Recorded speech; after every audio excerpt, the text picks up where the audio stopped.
2012ခုနှစ်ကနေစပြီးတော့ Federal စနစ်ဟာခွဲထွက်ခြင်းမဟုတ်တယ်လို့ခွဲထွက်ခြင်းဆိုတာလဲ Federal စနစ်မဟုတ်ဘူးဆိုတာကိုအစိုးရလည်းလက်ခံတယ်တပ်မတော်ဘက်ကလည်းလက်ခံတယ်ဒါဆိုအစပိုင်းကသူတို့ကခွဲထွက်ခြင်းလို့ဘာကြောင့်မြင်နေတာလဲအဲ့ဒါကတော့ဟိုဟာရှိပါတယ်ဒီ Federal စနစ်ကိုပုံဖော်တဲ့အချိန်မှာဒီအနောက်နိုင်ငံကပုံဖော်တဲ့ Federal စနစ်နဲ့ဒီ Europe ကပုံဖော်တဲ့ Federal စနစ်ရှိပါတယ်ကျွန်တော်တို့တင်သွားတာ Yugoslavia တို့ Russia တို့ကိုပုံစံယူပြီးတော့ Federal စနစ်ဆိုတာခွဲထွက်ခြင်းဆိုပြီးတော့လှုပ်လိုက်တဲ့အတွက်ကျွန်တော်တို့တိုင်းပြည်မှာ Federal ပြောတာနဲ့ထောင်ထဲကိုတောင်းဝင်ရပါတယ်ဟုတ်ကျေးဇူးတင်ပါတယ်ဟုတ်တယ်ဘယ်ကကျမတို့စရအောင်လဲကျွန်တော်တို့ Federal စနစ်ကိုလေ့လာတဲ့အချိန်မှာနှစ်ခုခွဲဖို့လိုပါတယ်တစ်ခုက structure လို့ခေါ်ပါတယ်သူ့ရဲ့ Federal ရဲ့ပုံသဏ္ဍာန်တစ်ခုက essence လို့ခေါ်တယ်သူ့ရဲ့အနှစ်သာရဒီပြည်ထောင်စုငင်းချိုင်းငီလာခံမှာကျွန်တော်တို့စဉ်းစားတဲ့အချက်၈ချက်က Federal စနစ်ရဲ့ essence လို့ခေါ်တဲ့အနှစ်သာရတွေဖြစ်ပါတယ်ဒါပေမဲ့2008ကိုကျွန်တော်ကိုယ်တိုင်လည်းတင်းပြလုံးပြတော့မကြိုက်ပါဘူးဒါပေမဲ့ Federal ရဲ့ structure ချက်ပြမကြိုက်ဘူးဆိုတော့မကြိုက်ဘူးဒါပေမဲ့ Federal structure ရဲ့အဓိကအရေးကြီးတဲ့ထောက်တိုင်၅ခုပါလားဆိုတော့ပါပါတယ်နံပါတ်1အစိုးရအနည်းဆုံး2ခုရှိတယ်ပြည်နယ်အစိုးရတိုင်းဒေသကြီးအစိုးရပြည်ထောင်စုအစိုးရနံပါတ်2ဟိုအာဏာကိုခွဲပြားပိုင်းခြားထားတယ်ဟိုလွှတ်တော်တို့ဘာတရားဥပဒေဌာနတို့ဘာတို့ခွဲခြားထားတယ်နံပါတ်3လွတ်လပ်တဲ့တရားစီရင်မှုလွတ်လပ်တာမလွတ်လပ်တာတော့ခင်ဗျားတို့ပဲဆုံးဖြတ်ဖို့ဗျာတရားစီရင်မှုတစ်ခုရှိတယ်နောက်ပြီးတော့ဒီ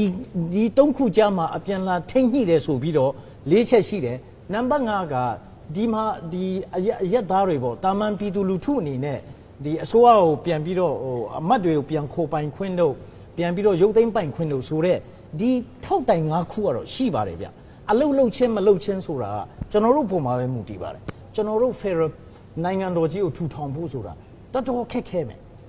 စိတ်ရှိဖို့လိုတယ်တီးခံဖို့လိုပါတောက်လျှောက်စိတ်ရှိလာတာတောက်လျှောက်တီးခံလာတာတောက်လျှောက်စိတ်ရှိလာတာမဟုတ်ဗျမရလို့စိတ်တုန်နေတာတောက်လျှောက်ကိုစိတ်တုန်နေတာဘာလို့လဲဆိုတော့အရင်တုန်းကကျွန်တော်တို့ဒီမိုင်းအတိုက်ခံရတဲ့အချိန်ကနေလွတ်ထွက်ဖို့ဆိုတာဘုံမကြီးခွန်ဦးကာလူကြီးကအဘကြီးတို့လှုပ်ရှားနေတာ Federal အကြောင်းပြပြီးတော့လက်နဲ့ကင်လာတယ်တောထဲလဲရောက်တယ်အနှစ်ပေါင်းများစွာလဲနှစ်နဲ့ခံတယ်အဲ့တော့ကျွန်တော်ဟိုဒီပြည်ထောင်စုငီလာခံမှာပြောပါတယ် Federal အကြောင်းမင်းတို့ဗမာတွေသိချင်ရင်တိုင်းသားတွေစီမှာတွားတဲ့တိုင်းသားတွေရဲ့ Federal ကျမ်းမှာအကုန်ကြမ်းကြေနေပြီအဲ့တော့ကျွန်တော်တို့မှာတောင်းဝန်ရှိပါတယ်ကျွန်တော်တို့တင်အဲ့တော့အကုန်ကြမ်းကြေနေပြီအဲ့တော့ကျွန်တော်တို့မှာတောင်းဝန်ရှိပါတယ်ကျွန်တော်တို့တင်ပေးဖို့လိုပါတယ်နောက်တစ်ခုက Federal စနစ်ကိုကျင်းသုံးတဲ့အမေရိကန်ပေါ့နော်နှစ်ပေါင်း235နှစ်ကျော် Federal စနစ်ကျင်းသုံးတယ်ဒီနေ့အထိမပြည့်စုံသေးဘူးဗျနောက်အနှစ်တရာကြာရင်ဒီနေ့ကျွန်တော်တို့ပြောနေတဲ့ဘုံကြီးခွန်ကတော့ကျွန်တော်ပြောနေတဲ့ Federal ဆိုတာအဲ့ဒီခေတ်မှာတော့ရှိကိုမရှိတော့ဘူးအဲ့တုန်းကဒီလူတွေကအလကားကောင်းနေဆိုပြီးတော့အဲ့ဒီခေတ်ကနှစ်တရာလူတွေကပြန်ပြောမှာအဲ့တော့ဒီဟာက transcendent ဖြစ်တဲ့ဟိုတစ်ချိန်လုံးပြောင်းလဲနေတဲ့စနစ်ဆိုတဲ့ဟာကိုကျွန်တော်တို့လက်ခံဖို့လိုတယ်က NLD အစိုးရလက်ထက်ဒီလွှတ်တော်ကာလမှာဟန်ချက်ညီညီနဲ့သွားနိုင်ပါမလား NLD ဆိုတော့သဘောတူတယ်ဆိုလို့ရှိရင်သွားနိုင်မှာပါမသွားနိုင်เสียအကြောင်းမရှိပါဘူးခုနဘုံကြီးခွန်ကလည်း तू ကရှေ့နေကြီးဆိုတော့ तू ကပြောရလေဥပဒေလောကမှာရှိတာကအမေးခွန်းတစ်ခုရှိတိုင်းမှာအဖြေကဟုတ်ဒီမဟုတ်ဘူးမဟုတ်အခြေအနေရမှုတည်နံပါတ်1ကျွန်တော်အချက်3ချက်လေးပြောချင်တယ် Federal စနစ်ဆိုတော့တော်တော်ဈေးကြီးတယ်ဗျကျွန်တော်တို့ Federal စနစ်မှာအနည်းဆုံးအခွင့်3ခုပေးရတယ်ဗျမြို့နယ်အခွင့်ပေးရတယ်ပြည်နယ်အခွင့်ပေးရတယ်ပြည်ထောင်စုအခွင့်ပေးရတယ်ကျွန်တော်အမေရိကန်မှာဟို16နှစ်နေလာခဲ့တာအခွင့်3ခုကိုနှစ်တိုင်းပေးရလို့ Federal စနစ်ကိုနည်းနည်းမုန်းလာပြီဗျဒါပေမဲ့မြန်မာပြည်မှာတော့အခွင့်မပေးတဲ့ပြည်သူတွေ Federal စနစ်ကိုအရန်ကြိုက်နေအဲ့ဒါဟာလေးကိုတော့စိတ်ထဲမှာမှတ်ပြီးကြပါနံပါတ်2ကကျွန်တော်တို့တိုင်းပြည်မှာမှားနေတာက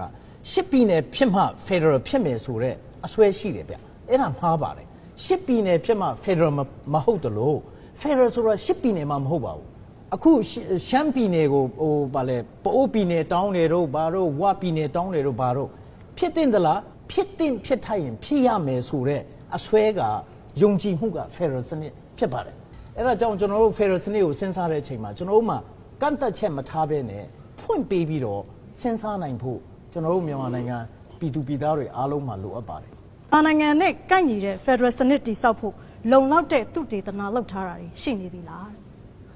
းရှိပါတယ်ဘုံမူကြီးခွန်ဦးကတော့ရေးထားတဲ့ Federal ဥပဒေ2ခုလား3ခုလား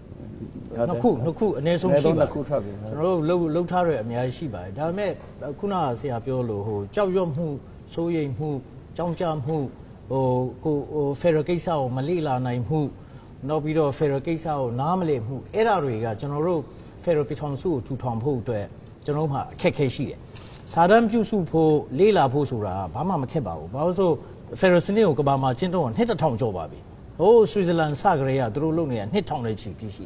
ယူလို့ရတယ်ဒါပေမဲ့ကျွန်တော်တို့က